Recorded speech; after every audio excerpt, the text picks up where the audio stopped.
Welcome, welcome, everybody. Greg Peterson coming to you from the Urban Farm Fruit Tree Program, and I'm here with Miss Janis. Hello, Janis. Hello, Greg. So glad to be doing another fruit tree class. Right, And and I'm coming in from Peoria, Arizona. nice. And you are our general manager Manager. of all of this stuff. Yes, thank you. Yes. And we're here with Jess. Ray, hello. Hi there, all. I'm coming to you from wonderful downtown Glendale, Arizona, and I'm the general store manager, but I'm having way more fun than the other two. There you go. There you go. So for anybody with questions, please drop them in the Q&A. And 47 slides. Let's get on with this. Awesome. I think just for to make it clear, Raymond, you and I let's turn off our videos so people can see Greg talk, but we can still talk. You All got it. right. You can still interrupt me. Well, of course. Share. There we go. All right. Can everybody see my screen? We can. All right. Farm out. Thank you very much. So, 3 ways to kill your fruit trees. Janice has always wanted me to change that to something positive, but the thing is, I get emails from people with pictures exactly like this. This picture came in this week, and they said, how do I save this tree? What do I do with it? And I've been giving this class for at least a decade, and Yeah. it's the same stuff. I get these all the time. I see this all the time on Facebook, and there's some very simple things to do.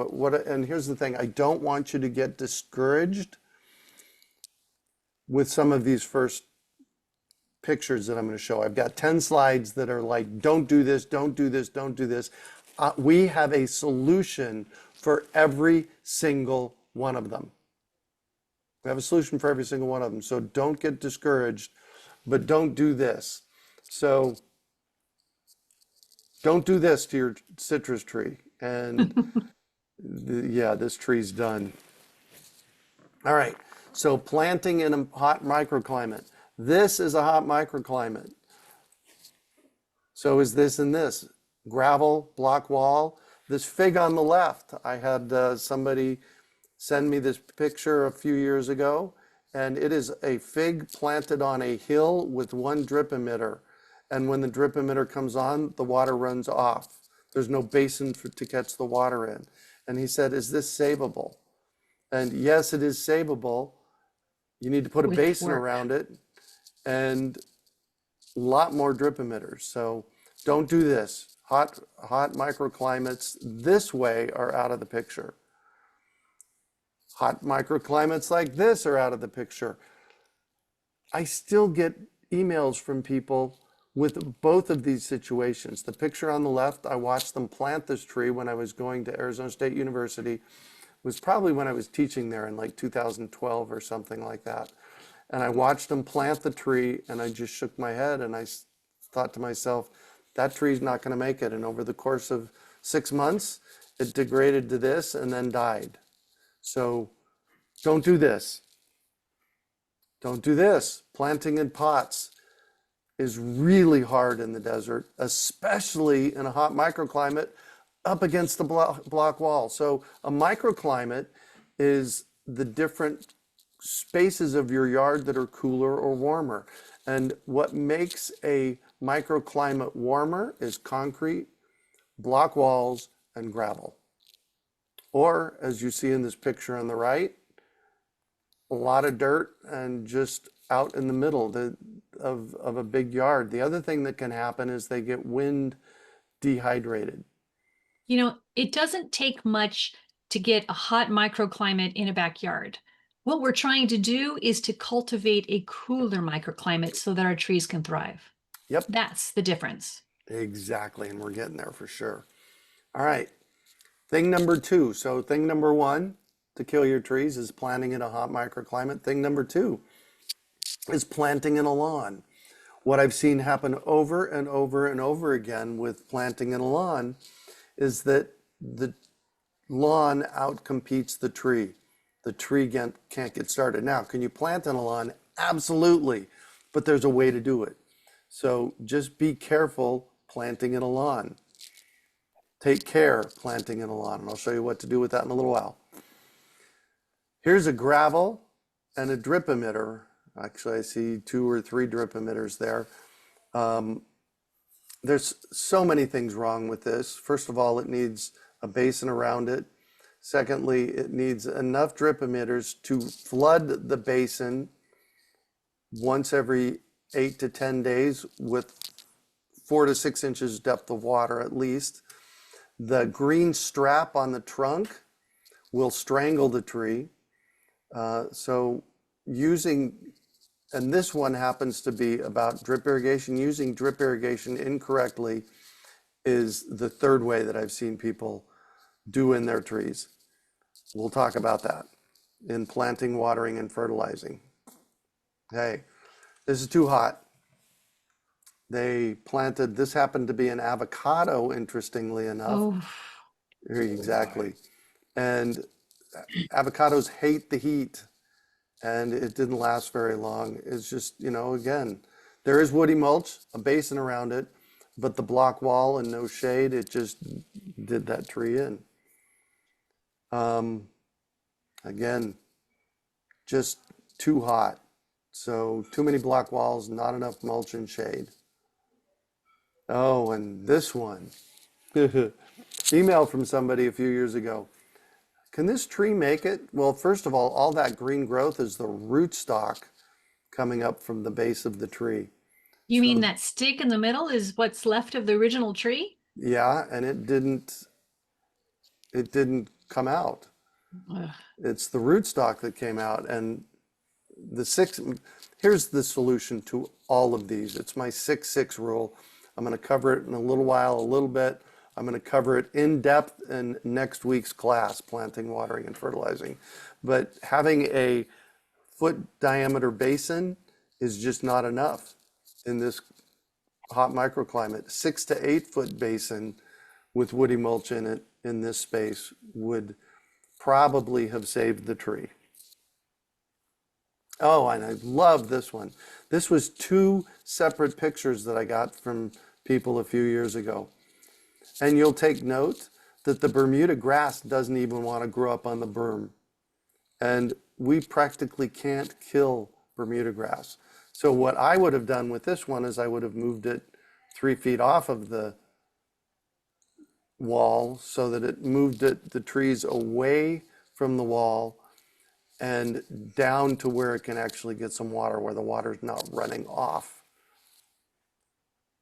And western exposure. So one of the questions, if you email me a picture that looks like this, I'm going to ask you, if my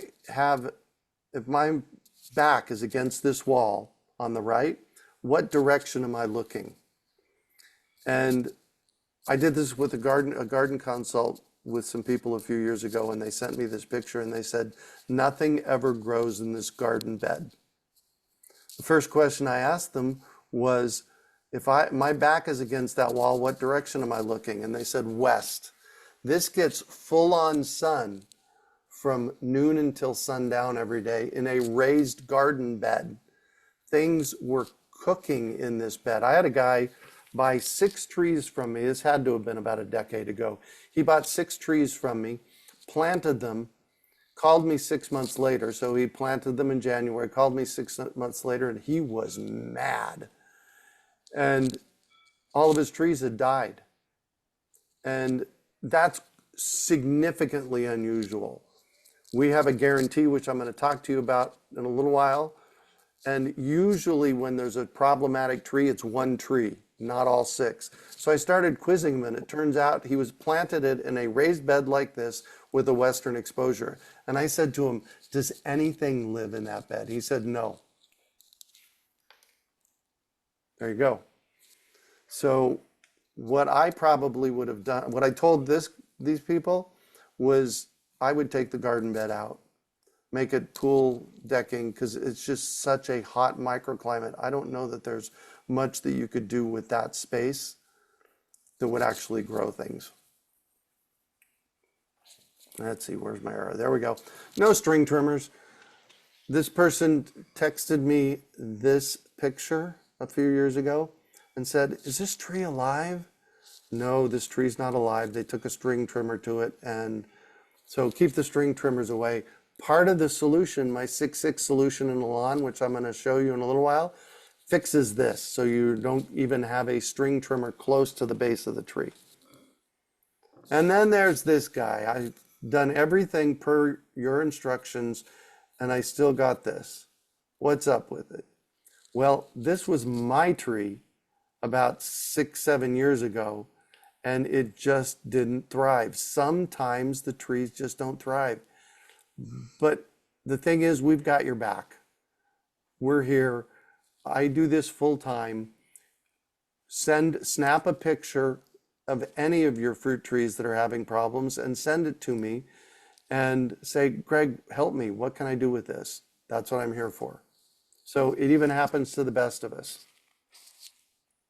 All righty. So we're going to shade your tree. And shade is kind of a funny thing in this case because you'll notice that the first 3 aren't actually shade. The first one is my 6.6 rule.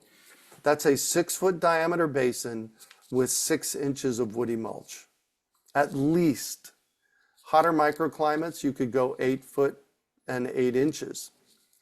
And next week, we'll talk about how to plant your tree on a mound so that the woody mulch isn't covering up the tree. You don't ever want to do that.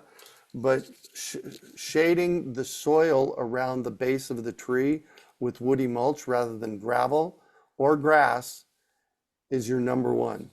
Number 2, you're going to plant cowpeas or sweet potatoes as a ground cover around the base of the tree. That's going to keep your tree soil significantly cooler in August. Thing number 3 to shade your tree is some kind of tree paste. We like Ivy Organic tree paste. It's a biodynamic tree paste. Basically what that means is it seals the trunk. The trunk can still breathe. It has fertilizers, clay in the paste, so you're getting some nutrient absorbing into the trunk. The bugs can't get in. And then the paste is a white or light green color, so it shades the trunk. So those are the first 3 things you're going to do to every single tree that you plant to have them thrive in this heat, especially the last 3 years that the summers have been so dang hot. So, and then if need be, paid for shade, putting up some kind of shade structure.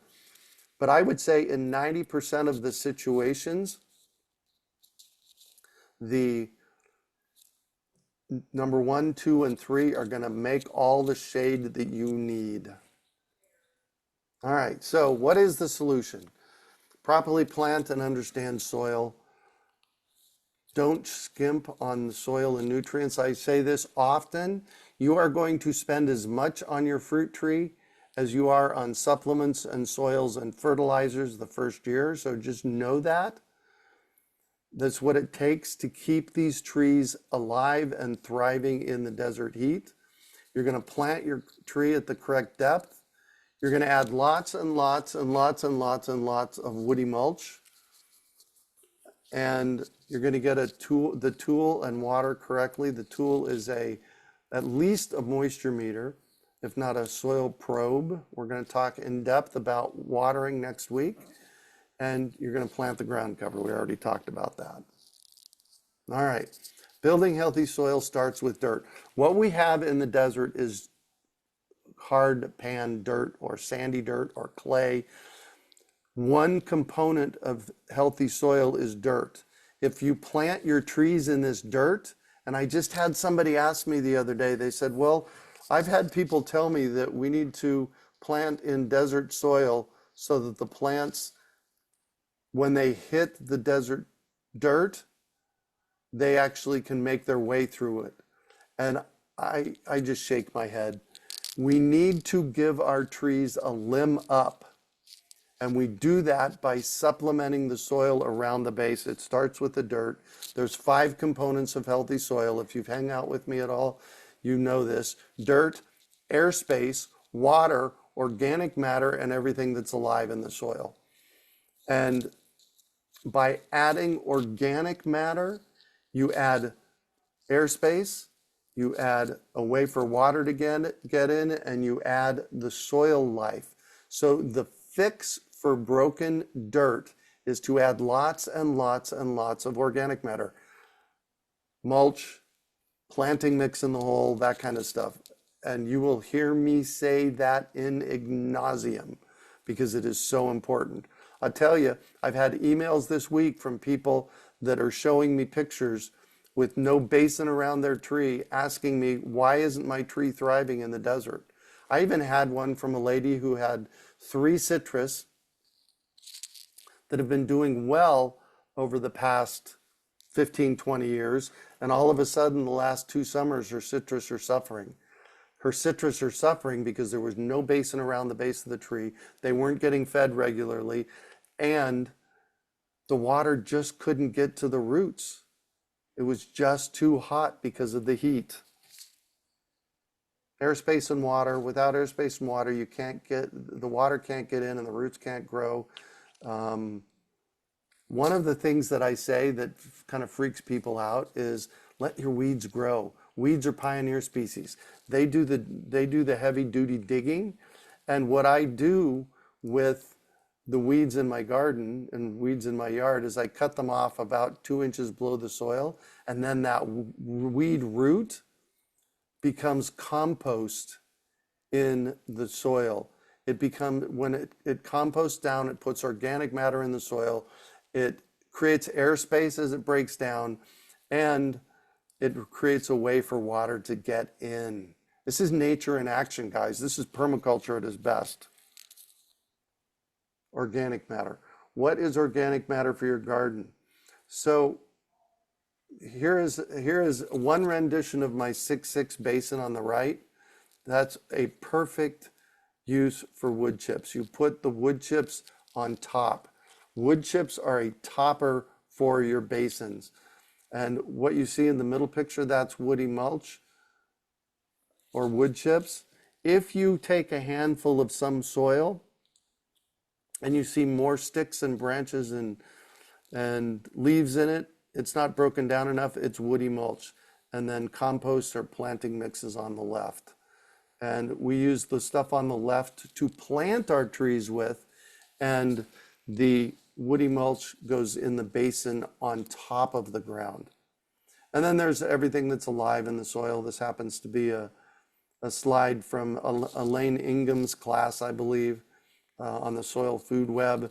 And all of these things, including ants and burrowing animals and all that stuff, it's good for the soil. It may not be happy for our garden all the time, but when we're putting things down to kill ants, it's taking that ant poison, if you're using ant poison, and putting it in the soil and making it available for us to eat it later. So let's not do that. That's the soil food web. There is the basin again. The picture on the left, that is a handful of woody mulch with mycorrhiza or mushrooms growing in it. That's good.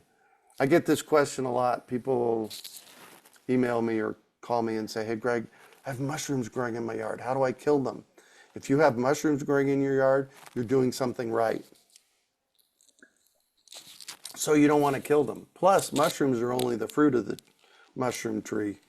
The rest of it's growing in the ground. All right, here we go. 8-foot diameter basin. 6 inches of woody mulch around the basin. This is a dwarf bonanza peach tree.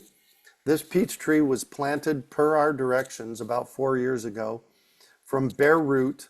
Bare root means there's no dirt around the roots. And it's thriving. Now, you'll notice the big tree on the right. That is the rootstock that needed to or needs to be removed.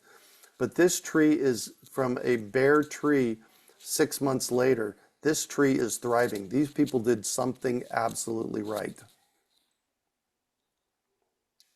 Here it is again. This is paid for shade, what I call paid for shade. This was a tree that was planted in January. This picture was taken in May or June. The tree is absolutely thriving.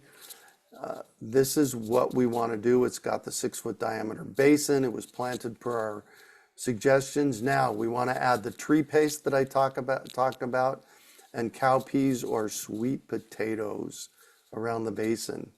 The thing about both cowpeas or sweet potatoes is they will climb up into the tree, so you need to do a little bit of management to keep them from climbing up into your trees. Planting in a lawn. Here's the thing about planting in a lawn. Like I said earlier, the grass will outcompete the tree.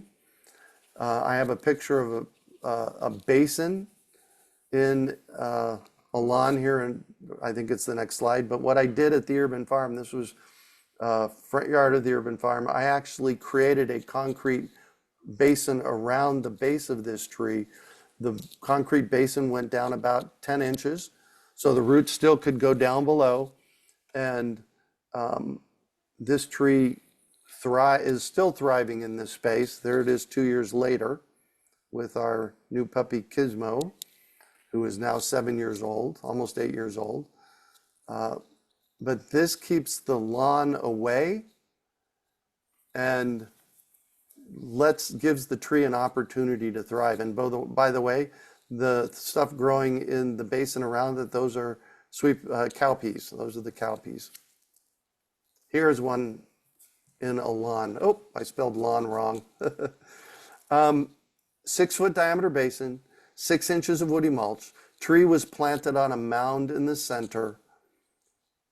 And the thing that this does is for the sprinklers, here's one of the problems with sprinklers and trees and lawns. Sprinklers come on 3 or 4 times a week, and they're putting in 2-3 inches of water. That's too much water. The tree can't dry out in between. Having the woody mulch in place absorbs that water, so it's not getting down to the roots. It also keeps the Bermuda grass or your grass away from the base of the tree. So you're not tempted to put the weed whacker up close to the tree. You're just weed whacking around the edge of the basin. And then with this, I would still plant the sweet potatoes or cowpeas in the basin around the tree. By the way, both cowpeas and sweet potatoes are edible. You can grow them and eat them. All right. This is the difference between the ground covers make. Boy, I just missed both of these. That should say make, not key. This was August 17th, 2017. I was standing in the front yard about 4 o'clock in my front yard at the urban farm. It was 89 degrees underneath the sweet potatoes. It was 140 degrees at ground level. It was 120 degrees 6 inches down. This is the difference between your fruit trees surviving or thriving. Actually, not surviving or thriving. Do this. I can't tell you, it makes all the difference in the world. And this is what I'm talking about. This guy put woody mulch 6 inches in his entire front and backyard. And when I do garden consults with people, if they have a dirt backyard, I tell them to put down 6 to 8 inches of woody mulch, and I have solutions on where to get that much woody mulch at. But you'll notice the jujube here, the mulberry, another jujube, a pomegranate, the Barbados cherry. Don't know what this is here. So he sent me this, his front yard, January 2017. I kid you not, 6 months later. There's the Barbados cherry, the jujube, mulberry, pomegranate. This didn't come from me. This came from a client that bought the trees from us. Here's his backyard picture. We got a fig, a peach, and an apricot. Here's the fig, the peach, and the apricot. 6 months later.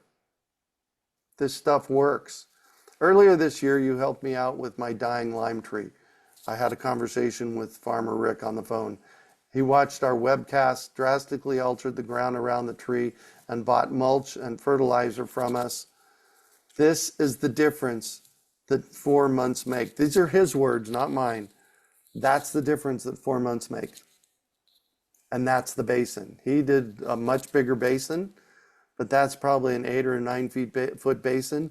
The bigger the basin you can go, the more the tree is going to thrive. I promise you. 6 months, guys, that's it.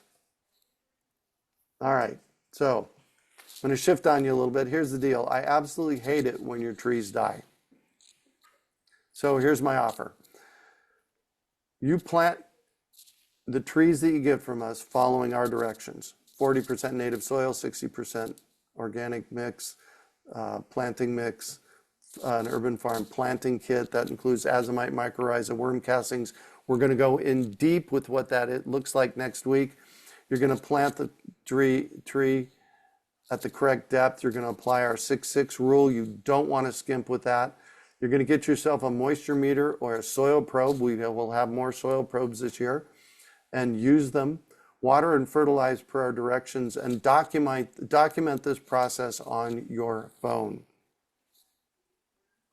And then, the moment that your tree is in distress, I want you to take a picture standing 8 feet back and up close, 6 or 8 inches away with the problem area.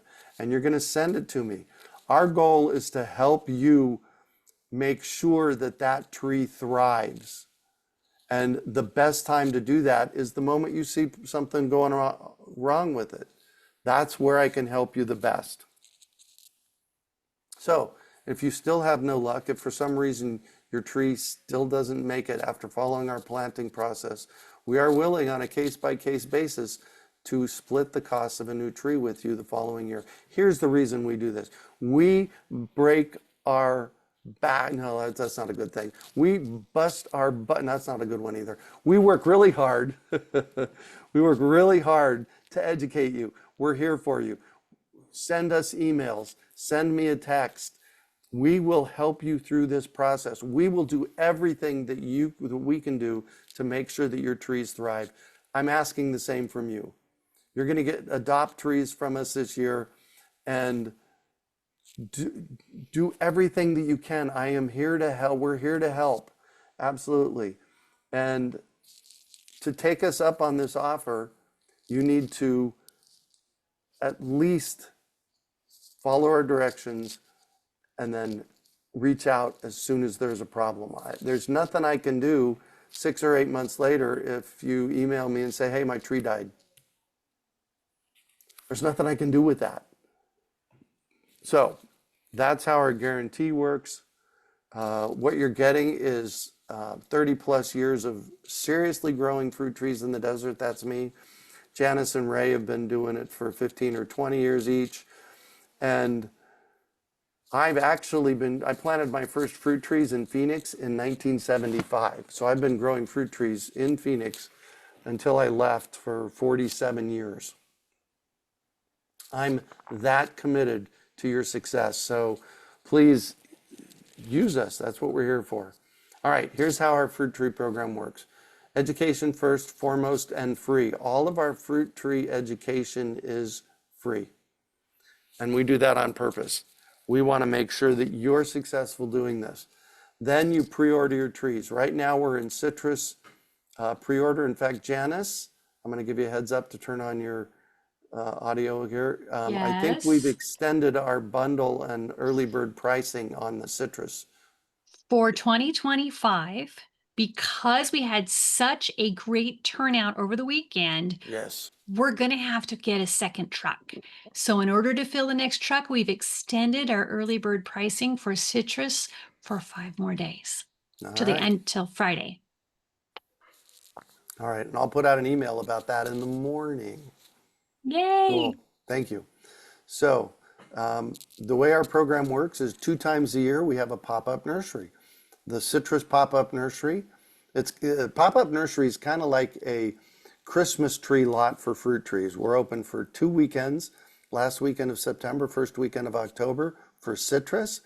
We're open for 3 weekends in January. And when I say weekend, it's usually Friday, Saturday, Sunday. Sometimes Uh-oh, it's, don't be doing that. oh, okay.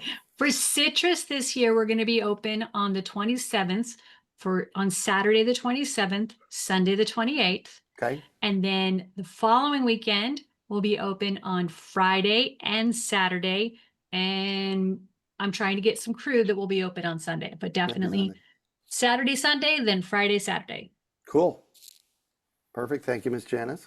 No problem. All right. Here's what we supply. We do fruit trees. We have fruit trees and plant materials, fruiting plant materials. We don't do non-fruiting things. It's never made sense to me to grow something you can't eat or that doesn't support edibles. And so if you want to know more about what that means, take one of our monthly intro to permaculture classes, because we dive deep into what that means. We sell organic fertilizers, only organic fertilizers. We sell soil supplements, irrigation supplies, and we give away lots and lots of help. You've got me daily on my emails, via email. When we're open, Raymond, say hi, Raymond. Hey there, I'm still here. Okay, good. Raymond is our general store manager. We have all kinds of people that have been with us. We have a wonderful crew. We do We've have a got wonderful crew. Jordan, who runs our lot for us. We've got Tammy, who is our greeter at the front gate. We have Angela, who helps manage the table to help calculate what your supplies are. We've got Catherine, who's our cashier, and we've got a lot of other people that are very regular that kind of float with different positions. Yeah. Oh, and these people have been with us some of them for over a decade, and they know what they're talking about. So when you're on the lot, the people with the special name tags, Janice can tell us about that, those are the people that are trained for making sure your trees thrive. Yeah. Anybody who's got a permanent name tag is a long-term tree crew member and can answer questions. And I'm going to ask, if you need some extra help and you really want to talk what your issues are, stop by and see Raymond or I. We've got the time to talk to you. But if you want to help on just getting what your specific order of the day is, then Jordan can make sure that you're taken care of, and Angela can help take care of your crew, your calculations. Yeah. Perfect, thank you. And if you need some help, I actually do garden consults, virtual garden consults. They're $120. And I had a lady about 6-7 years ago buy one with me. And we spent about an hour on the phone together. We went through the whole process, and she said, boy, I wish I would have spent this before I blew $1,000 on killing some trees. This will help you. I do have a money-back guarantee. Jump in. You will learn so much, I promise. You will learn so much from this process. All right. One of the things that we do is we only bring in low desert proven trees. Listen to our class from last week about the specifics of this. But we only bring in trees that work in Phoenix area, in the low desert, I should say, because Tucson, basically anything south of The high desert. the high desert, Cave Creek Carefree area, anything south, we're good. Our early bird season for deciduous trees ends October 31st. Basically what that means is you can buy bundles, and individual trees at really, really, really great pricing. You won't see this pricing at any other nursery in town. I can virtually guarantee you. By ordering early, you're going to get your best pricing, the best selection. We're already running out. I noticed the other day we're out of pomegranates. We're running out of some of the mulberries. Get your order in early. And then citrus, we've extended that till this weekend, the early bird pricing on that. So there you go. And then our deciduous program, I've been running since 1999. Our citrus program is that the next slide? Yeah, there we go. Our citrus program is since 2004. So what, 21 years on the citrus program. And we have a nice selection. These trees are all Arizona grown. They are free from any pests and bugs that you may have heard of, the citrus greening disease and all that stuff. So yeah, they are Arizona Yuma grown. So, all right, your next steps. Take our classes, go to, or take our root camp. You can go to urbanfarm.org/root camp. That is a extensive, I don't know, there's 70 or so lessons, including classes like this, there for you to consume. Again, it's a master course. It's free. Go sign up. Place your pre-order at urbanfarm.org/store. If you want to know all about our program, the landing page for that is fruittrees.org. And there we have it. That was like 47 slides in like You zipped 38 through minutes. those. I'm so proud of you. Well, mostly people just need to see what not to do and what to do, Yeah. right? Yeah. So turn your video back on and let's stop All the right. share. And You ready, Ray? We're going to be hitting some questions here. yeah, Okay. Yeah. So Deborah wants to know, where is your pop-up store? the pop-up nursery, we've been there about, I don't know, maybe almost 20 years. It is a warehouse that a friend of mine owns at 7th Street and Highland. That's just for if you don't know that, no, Meadowbrook. well, Meadowbrook. yeah, Highland is just south of Highland on Meadowbrook, but people know where Highland is at and Camelback is at. So that's where that's at. That's where our pop-up nursery and our pop-up general store is. However, if you just need small items, we do have a special pickup at Ray's house. It looks like we lost him. Mhm. Or at Dallin's Dallin. house on the non-season times. And Ray is, there he is. Ray is in Glendale.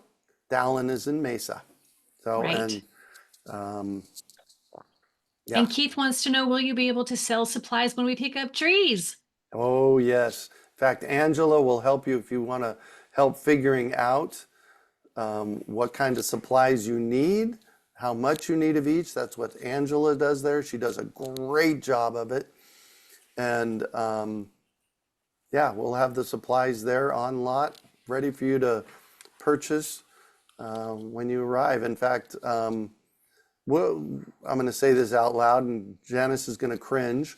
Anybody that brings cash or a check, we'll have some kind of special something for you.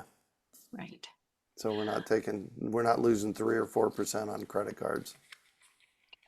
Robert says, this is a good question. I love this question because it just really highlights how important communication is. Since trees face all directions, Mhm. how do I avoid planting a tree facing west? So that is different because you're right. When you plant a tree, one side is going to be facing west. That is different. One side is going to be facing all directions. Well, exactly. Well, yes. Hold on. And so basically what we're looking for is not putting your tree in a western exposure.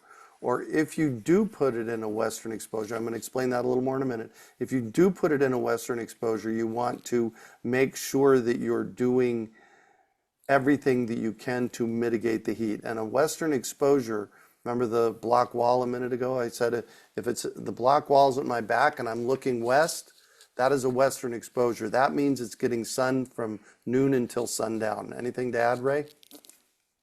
Yeah, I would actually make sure that there's at least 3 feet between the tree and the block wall. to have some airspace for movement to cool off the air before it hits the tree. Yes. Cool. And if you do have a block wall with a new tree, try to add something else between the tree and the wall to help and mitigate the reflective heat as well. We've got ideas on that in planting, watering, and fertilizing. Yeah, and Matt from our launch last Saturday, Matt planted Mexican bird of paradise in front of his fruit trees. His fruit trees were parked right against the wall, so he planted them in front of. So it was the wall, the fruit trees, Mexican bird of paradise, and that had them thrive. Mm-hmm. Yeah, that's a good idea. Gladys said, Gladys is doing an ant question. Keith said, this is a good one. I heard you say that you should plant trees on a mound. Is there a time when you should plant in a shallow well to keep water from running off it on a slight grade? Yes, your mound needs to be in a well. Yes, exactly. You're going to put your tree, and we talk about this next week in our planting, watering, and fruiting class. You plant it on a mound in the middle of the well. Does that That make was sense? I hope that helps clarify it a little bit, but you do need a mound in a well. All right, so let's say we have a slope, right? We have a, let me see if I can do this. We have this slope also. And what Scott Murray, my teacher Scott Murray, taught me to do was plant the tree right here with a basin around the bottom of it like this, so that when the water is running downhill, the basin around the downhill side of the tree catches that water. So that's another thing to do. Right. Hope that helped, Keith. Let us know if that worked. We got another watering question. Okay. Carrie says, do you recommend having emitters and a drip system installed prior to planting or after to customize the layout of watering? Ray, what do you think? actually beforehand, and I would say you can pre-plan your emitters with not a problem, but you have to realize that as your tree grows, the root zone grows, and your emitters will have to increase by number and length away from the trunk itself, so that it reaches the drip line and where the feeder roots are. The feeder root zone, yeah. Greg? Yeah, so definitely. So the question is, irrigation system in before you plant your trees? Absolutely. You want to put the infrastructure, when I talk to people in garden consults, the first thing I have them do, especially in a new landscape, is install their watering and electrical infrastructure. If you are going, One of the ways to say that is plant your water first. yeah, plant your water, exactly. And I always suggest, and I always do it, if I'm running irrigation, just not an irrigation pipe, but a water pipe around the backyard, which I suggest that people do. If you have a blank backyard, dig a trench all the way around the perimeter and put a spigot every 30 to 50 feet. So you have that water there. While you have that trench in place, put conduit in the trench for electrical down the road. Oh, that's a good idea. Oh, yeah, I did it at the urban farm. Literally 10 years before I needed the conduit, I ran water out to the chicken coop area. While I had the trenches dug, I had conduit put in it. And 10 years later, I wanted electrical out at the chicken coop. The Opened up the was conduit, there. it was already there. The pipes were there. I'll tell you what, in that 10 years from when I put it in and when I needed it, there was infrastructure that went in, there was some block walls that went in, there was some fencing that went in that would have been virtually impossible to get around. So planting your water and electrical infrastructure right up front, you don't need to do anything with the conduit right away, except cap the ends. Can I add something? Please. All right, regarding Carrie's question about the emitters, Get the bigger pipes in first. Get your PVC or your poly tubing in first and work around it. It's not that hard to add the little spaghetti lines for your emitters if that's what you're using. Although we're not fans in any way, shape, or form of emitters. If you have to use a poly tube with a spaghetti type thing, we're going to recommend drip circles because that will get you more water to your space. The drip circles have 20, 10. How many drip emitters are on the 20. 20? Because it's 10 gallons per hour. 10 gallons per hour. The drip circles that we sell have 20 drip emitters on them. And again, we'll talk about that next week. I also want to clarify one thing about Carrie's question and what we've been talking about. There is the water infrastructure that is separate from the drip or irrigation, whatever irrigation you're putting in. Those are two separate things. He got distracted by a cool idea. Right? So put in your water infrastructure, and then once the water infrastructure in, it's easy to put in irrigation. Much. Different system, completely different system. We cover that system in our Planting, watering, and fertilizing class too. well, a little bit there, but also in our drip tape class. Oh yeah, drip tape class. We go in depth with that.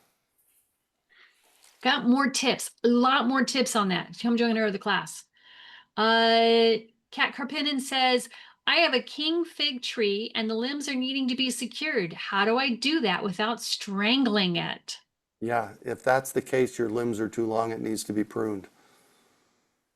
Now that is also an it depends question. It is. Because we can give you a lot of generalized information on that, but it needs to be more specific to your tree or situation. So send me a Greg some picture. pictures. Yep. Send Greg pictures and we'll give you feedback on that. Yeah, and it could be that it needs to be fed. Here's the thing that people don't get, and it took me years to get this. Trees need to eat every day. If we're fertilizing them 0, 1, 2, 3 times a year, they're not getting enough food. We need to set them up for that. And so it might be a lack of nutrition issue as well. Oh, Deborah says, do we have drip circles in our citrus pop-up store? Yes, put in the word circles. If you try drip circles, it's not the right one, but it's like drip irrigation circles. Put in circles and you'll find it in our store real easy. And we'll have them live at the pop-up And we'll have nursery. them live. Bryce wants to know where to get a good amount of wood chips because apparently he's not thrilled with Chip Drop giving them the quality chips. I'm with you there, Bryce. I got several loads of Chip Drop. Great stuff to get started with, but now that my yard is all nice and I want to be walking around in it, I really liked the good stuff we got from Tanks. We can do large orders. Give us a call on the side. We'll see what we can do for you, whether or not bags would be best or if you're in the market for tote. This is not something we cover standard. It is something that we'd have to arrange through Tanks. Here's the Right? thing. Here's the thing about woody mulch, though. Chip Drop brings you woody mulch. Woody mulch breaks down just like it does in the desert. So if it's an aesthetic thing, we sell bags. If it's you want to build healthy soil in your yard, chipdrop.com will bring you 20 cubic yards. Well, they won't. They will coordinate you with a tree service to dump 20 cubic yards of woody mulch in your driveway. Here's what you need to know about that. That is a 6 foot to 8 foot wide, 4 to 5 foot tall, 20 foot long pile of woody mulch. So just know that it's a lot.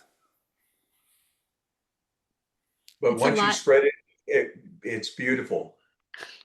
Yeah. And what I did, It does break down. Just, It breaks down pretty fast. that interface in the forest.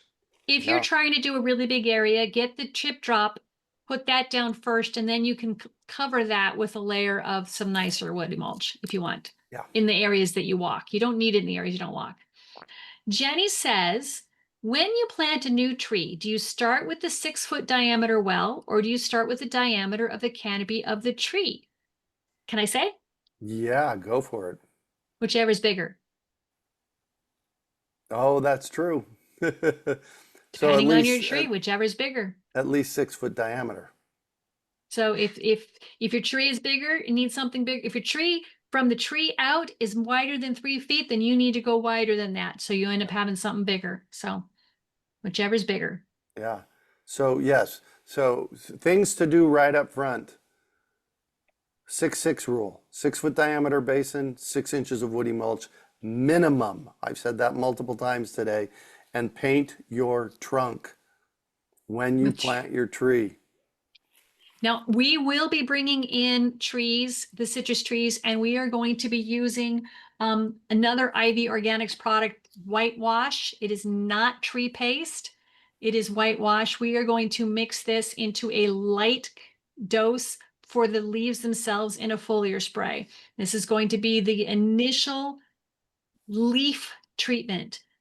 We are recommending on top of that that you go ahead and paint your tree trunk, and you can choose your colors. All right. Keith says, I thought one of the slides showed a tree with shade cloth over the top. Yep. Is this a good idea for you to do for young trees or any tree in the heat of the summer? Kind of. It depends. And remember, thing number 1 is your 6-6 basin. I had a slide on this. Thing number 2 was green mulch, cowpeas or sweet potatoes for shading your tree. Thing number 3 is paint your trunk of your tree. Thing number 4, you remember what that was, everybody? Paid for shade. Paid for shade is shade cloth.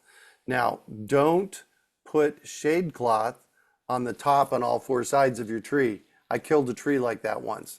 It got too hot inside. If you're going to use shade cloth, it only goes up the west side and across the top. That's it.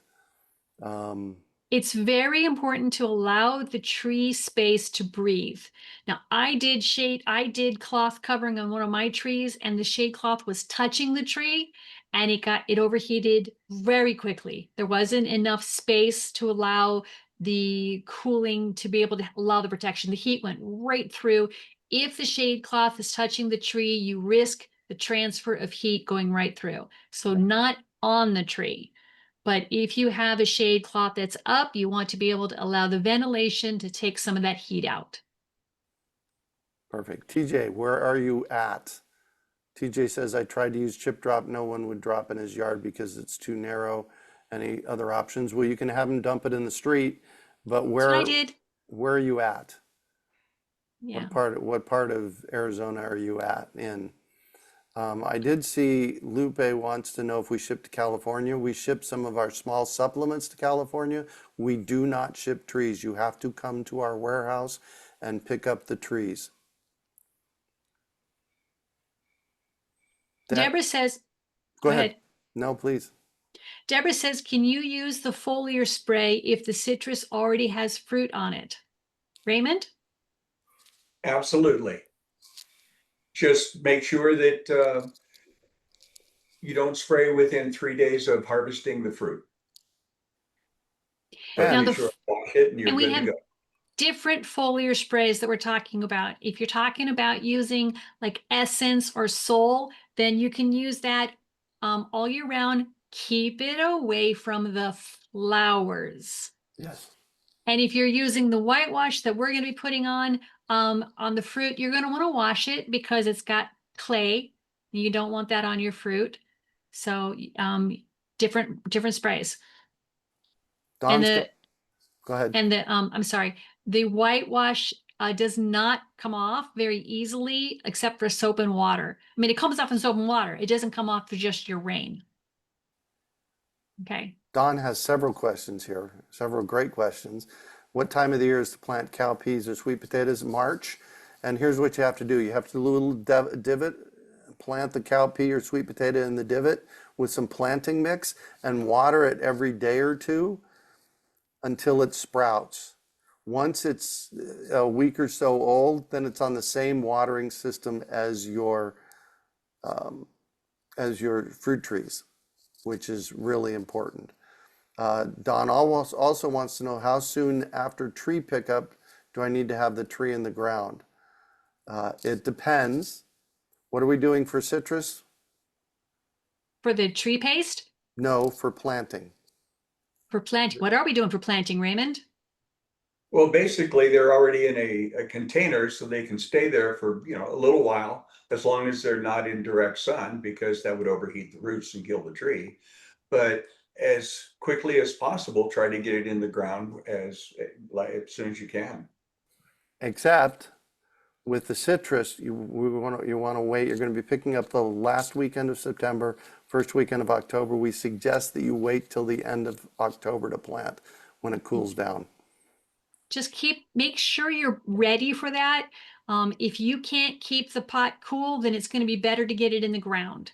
But if you can keep the pot cool, then it'll be better for the tree to go through the transplant when it's not going to be smacked in the face with the hot that we're going to get into early October. Yeah.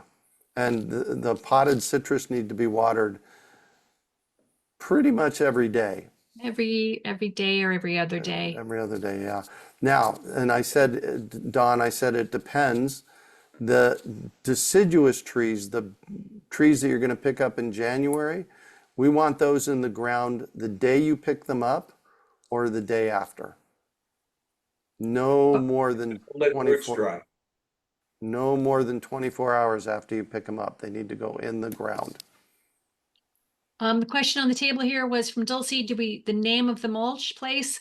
We have two options here. If you want the big bulk order, then you're looking for chipdrop.com, and it's an online website that you can register for, and local arborists will bring something and drop it off for you instead of the dump.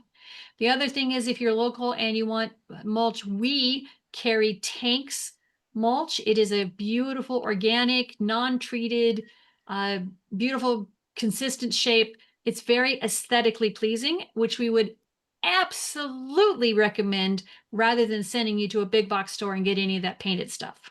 Oh yeah, you don't want painted stuff. Or I've even seen chipped up tires for mulch. Oh, I know. You should have seen, yeah, you should have seen your face. So,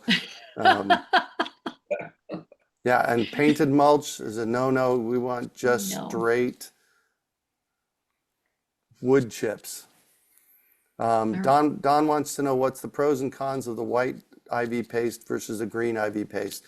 Ray? Let Ray try. Okay, good. Preference, color preference, that's it, because they're both exceptional products, and they have the same chemical makeup. Yeah, it's just a color for yourself. There's not going to be any effect. Gladys says, okay, this is a soil question, probably for Greg. In general, I let ants alone, but I found a colony of big carpenter ants coming into my backyard on a spot that I want to plant a tree. And the pest company applied Dominion 2L directly into the hole the ants were coming from. Now, what do I need to do in the area before I amend the soil to plant a fruit tree? I'd remove the soil completely and throw it away wherever away is. Greg has been teaching for a very long time how the microbiome, all the life, all the bugs, everything that's in there in the soil is essential. And when chemicals are added, you upset it. It's very hard to get that back in balance. If you are unable to get rid of all of it, then you need to overwhelm it with organic material, compost, new soil, as much as possible to just minimize the chemicals. It's not going to hurt the tree that much. It's just going to affect the other bugs, which is going to affect the trees. So that's what you're working with. Nancy wants to know if you can use straw around trees instead of woody mulch. Ray? Oh, absolutely. Just be cognizant that it could be blown away by wind. So depending on if you have a wind tunnel or not, and if you do, then cover it with something to keep it in place. Like woody mulch? Like woody mulch. What do we want around our trees? We want something organic that is going to break down into soil. We like woody mulch because it breaks down quite quickly. It is exactly the right amount of nutrients and organic material that's going to come into soil. And it's not so light that it'll get a blow into your pool unless you have a lot of birds or dogs digging in it. Yeah. Steven says, I have tree wrap on my tree trunks of the citrus. How do I keep it on without tying it with gardener's tape? Or should I just paint it? We've been a longtime fan of the tree wrap. We still have it. It's a good first step.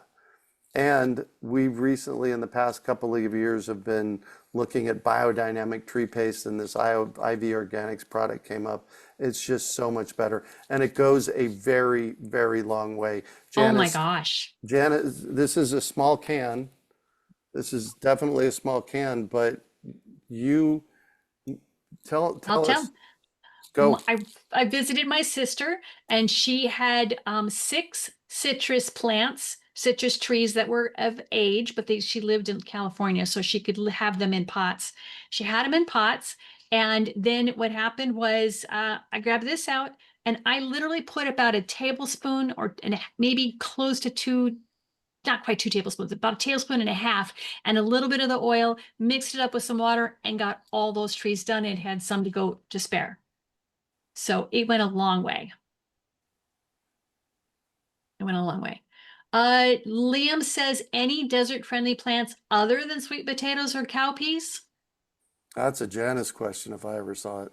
There are a lot of flowers that'll work. I like the sweet potatoes, and I didn't even try to harvest them all. I just let them stay in the ground except for what I needed. Cut back and regrow as needed. Cowpeas they grew at different times for me, very, very different times in the yard. So they were very effective of like, what do you call it? Succession ripening almost. But I've also had several different types of wildflowers in my yard. So kind of test Yeah, wildflowers more than anything else. right. Jenny wants to know, Greg, this is for you. How many gallons of water do you use on each tree when you water? That depends on your soil, Ray. It does depend on your soil because we cannot say if you have clay soil, loamy soil, or sandy soil. And each of them require a different watering duration. So TJ, hang on, you're next, if you're still here. that would Sorry. be my answer. It really depends. And I would use the moisture meter. And once the tree gets large enough, I would use the soil probe to make sure I'm going deep enough. Cool. Don says, how much difference is there in size and quality of trunk, et cetera, between the first weekend pickup and the second weekend pickup? In other words, do the trees get picked over the first weekend? Okay. Last year, when we got all of our trees, they were all quite gorgeous. Hold on, I'm going to interrupt you. The people that we get, Sunset Citrus Nursery, do an extraordinary job of the trees. If they say it's a 15-gallon tree, it is a sizable, nice tree. Go ahead, Janice. Yeah, they were gorgeous. There might have been 1 or 2 trees that we kind of held back and gave out under, other than regular pricing. But yeah, that should be fine one weekend to the next. And we're only open 2 weekends for citrus. As far as deciduous, Raymond, what do the deciduous trees look like? The first ones to the last ones. They're all good. Raymond is in charge of the pruning crew during that week. Yeah. And he doesn't notice any difference. Isn't a bad tree that we get because the deciduous we get from Dave Wilson, and they do a phenomenal job as well. Yeah. And what we try to do is inspect them, and no, we don't try and do that. We inspect them deeply. So that's true. Yeah. What we try to do is we make sure we go through all of them and inspect them, and then we put out all the ones that we don't like. We pull them out quite quickly, quite early. If anything gets past our first inspection during the tree crew pulling out and they find an issue, they bring it to our attention and we pull it out. So we don't like to let any endangered or any kind of trees like that go out. We take care of it early. Yeah. Absolutely. All right. Do we ship to California, Raymond? Pardon me? Do we ship to California? Well, we ship various products to California, but no trees. Yeah. Raymond does our shipping, so Raymond can tell you what we do ship. What will we ship to California? Boy, from small bags of fertilizer to virtually everything else that is in the general store, with the Everything, but exception of a soil probe. if it says lot B, then no, we won't ship that. But the other items we will. Lot B is our code for and our product number that tells us that it belongs in the lot of bags. All right. All right, did we get Down bags, everybody? We got everybody. That Thank you, was Miss fun Janice. night. Thank you, Ray. Thank Love you, it. sir. Thank you, ma'am. Thank you, everybody, for joining us. Yeah, I think we're good. Next Yep. week, Don, you're good. next week, we have our planting, watering, and fertilizing class. We go into nerdy depth with planting next week, and this is a class that Janice and I give together. So It'll be a lot of fun. We've been finally wrapping it up and putting the bow on this class for a few years and getting it really down to the gritty, the dirty grits. yeah. Thank All you, right. everybody. Thank you, Angie, Donna, Dawn, Laura. All right. We're Greg, good. Don says, thanks for talking to Cindy yesterday. It was a very helpful, very appreciated. So that's what I'm here for. I'm Right? semi-retired. I turned 65 in February. I turned 65, so I'm semi-retired, and I get to talk to people about fruit trees every day. How cool is that? All right. All right, have I'm fun, going to go kids. wrap up stuff over here and start getting on the cart again. I'll be wrapping right. up orders. Thank you, I want to Janice. be retired like you, Greg. What's that? I want to be retired like you. No, there you go. All right, bye, guys. Bye.